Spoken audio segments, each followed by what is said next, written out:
That instinct, the one that makes you want to immediately declare a side, is exactly what makes the crisis harder to resolve. If you have strong feelings about this conflict, you should. The stakes are real, the suffering is real, and the history is long. Most Americans who follow this closely have done their research. They've read the timelines, they know the arguments, they've made up their minds. And yet, something strange keeps happening. The more people talk about Gaza, the less it seems like anyone is actually thinking about it. Not because people are stupid, but because the conversation in America has been quietly rewired, away from analysis, towards something else entirely. It's been rewired toward identity, toward loyalty, toward the question of which team you're on, before you've even asked what the teams are actually doing. And here is the uncomfortable part. That instinct, the one that makes you want to immediately declare a side, is exactly what makes the crisis harder to resolve. Not because your values are wrong, but because declaring a side is not the same thing as understanding what is actually happening. The people living through this conflict, on all sides, are not waiting for your declaration. They are waiting for decisions, real ones, made by real actors with real consequences. And right now, the American conversation is making those decisions harder, not easier, even when it thinks it's helping. Here is what that looks like in practice. When a distant conflict arrives in American media, it almost immediately becomes a referendum on domestic politics. The war does not stay a war. It becomes a test of your values, your tribe, your ideological consistency. Support Israel, free Palestine, stand with our ally, ceasefire now. Everyone arrives with a line already prepared. Some of those phrases carry real moral weight. Some of them point at genuine urgency. None of them by themselves explains what this conflict actually is or what it will take to end it. A slogan tells you where someone stands. It almost never tells you what they understand. And what gets lost in that gap between the slogan and the understanding is the most important part. What gets lost is the structure underneath the conflict, the machinery that keeps it alive, the incentives, the constraints, the pressures that no one wants to explain on television. Because explaining structure is slow, it is uncertain, it does not perform well in 3 seconds on a feed designed to reward the clearest emotional signal. So instead, the conflict gets compressed, simplified, turned into a moral argument between two clean positions, when the reality is neither clean nor simple. And Americans, without realizing it, begin to consume the compression instead of the conflict. They get the feeling of engagement without the work of understanding. They argue about the simplified version, while the real version, with all its consequences, keeps moving without them. So let's talk about what this conflict actually is, not as a moral argument, but as a structure of pressure and consequence. Because there is a critical distinction that almost never survives the American conversation. A civilian population is not the same thing as the government that controls it. A government is not the same thing as its military apparatus, and an act of violence is not automatically a policy, even when it looks like one. These distinctions matter, not because they excuse anything, but because you cannot build a coherent strategy if you cannot tell the pieces apart. And right now, most of the American conversation cannot tell the pieces apart. It has collapsed them all into a single moral verdict. If you erase the fear on one side, you are not being analytical. You are choosing a narrative. Narrative selection is not analysis. It is bias dressed in the language of clarity. And bias dressed in clarity is the most dangerous kind because it feels like thinking.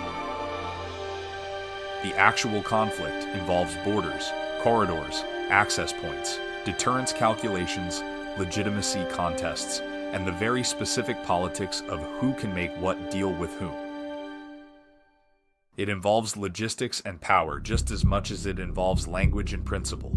You cannot understand one without the other. And you absolutely cannot understand it as an isolated event. This crisis has architecture. It is connected to regional pressures, global interests, and decades of decisions that nobody wants to fully own. Which brings us to America's specific role, and why Americans are not simply spectators here, even when they act like they are. The United States shapes the diplomatic space. It determines which pressure points are applied and which are held back. It sets the boundaries of what is considered acceptable action. American decisions, political and military, affect the military calculus on the ground, the language of restraint used in negotiations, and the timing of every critical moment. Even when American leaders speak about values, the rest of the world often hears something simpler: a powerful country managing the consequences of its own alliances and its own domestic politics. That gap between what America says and what the world hears is not a communication problem. It is a credibility problem, and credibility is one of the hardest things to rebuild.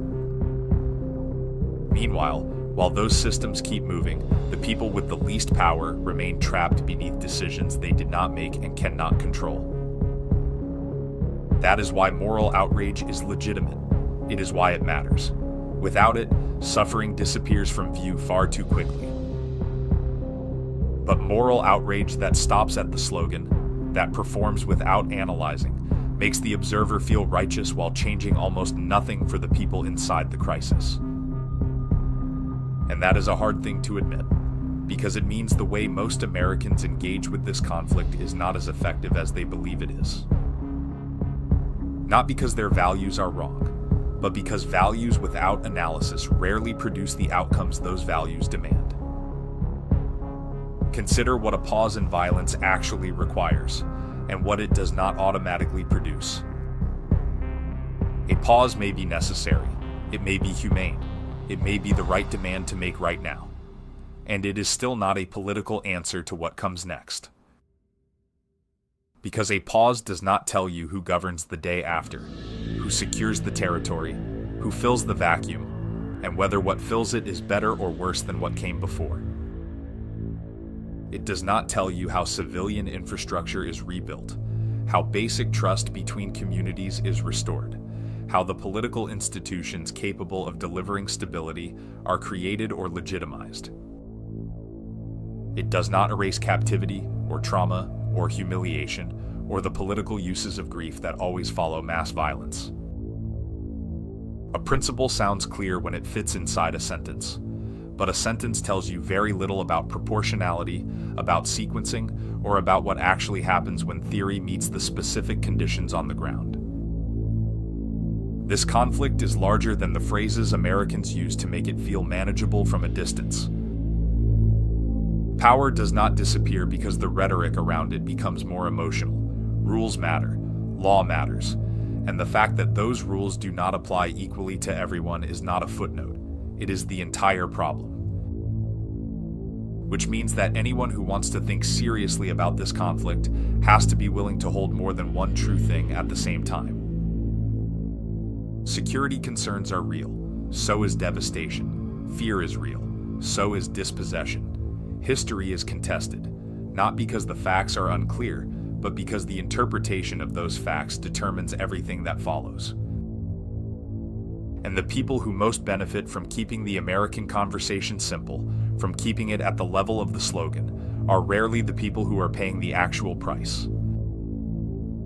That should make you suspicious of the simplification, of whoever is selling it, and of the instinct, however sincere, to reach for the cleanest available answer. So the real question is not which slogan sounds strongest. It is not which side performs most convincingly in front of the right audience.